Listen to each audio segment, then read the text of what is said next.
Hi, I'm Shalev Amar with your Lemon Law Advocates, and in today's video, what we're going to talk about is why you should never ever stop getting warranty repairs while your vehicle is still under warranty, even if you've had multiple repair attempts that don't resolve the issue, even if the repairing dealer is telling you they can't find the problem. Before we get into that, a little bit about my background. Been handling lemon law cases since all the way back in 2004. Thousands of cases at this point, and we've learned some things over the years, and that's what these videos are about, to help you out so you don't fall into the many potential lemon law pitfalls that could affect your ability to get out of your vehicle by a repurchase or replacement, or alternatively to get compensation. So let's get into today's topic. Why should you keep getting repairs when your vehicle's having problems if the company is not finding the problem or is failing to repair the issue?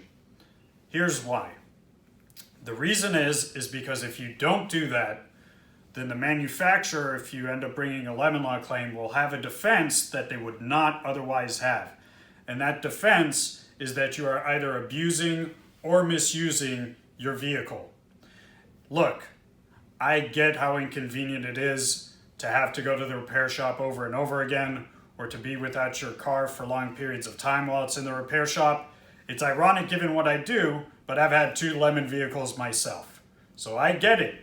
You're busy, you have other obligations, it turns your schedule upside down, it's frustrating, it's aggravating, and then magnify that tenfold when they're not even repairing the problem or they're not even diagnosing the problem correctly.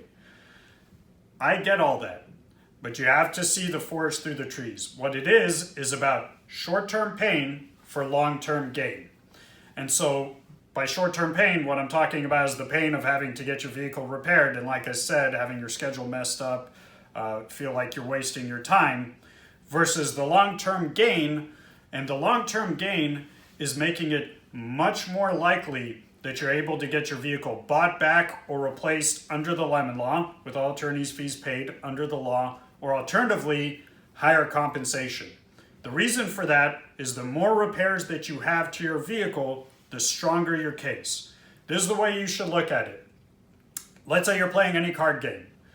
The more repairs you get, the stronger the hand that you have to play.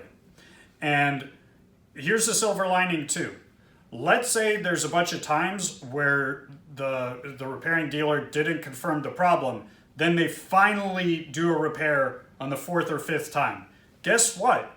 Now you have a very valid assertion that all of those previous repair visits should all count as repair attempts towards the lemon law because they were simply misdiagnoses.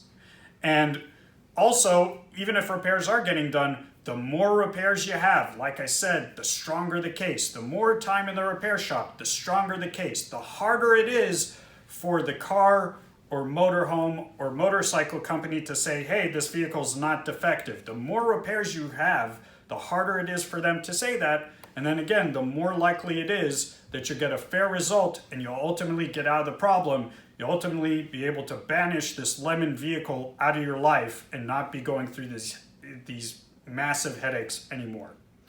So that's why you should continue getting repairs, even if they're not confirming the problem, even if they don't seem to be repairing the issue. The more times you go in, the longer in the repair shop, the stronger your potential case.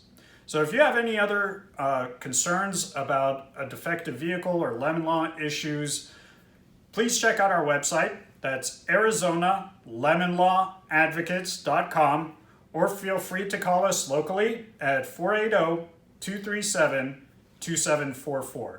And remember, if your car's not up to par, call Amar.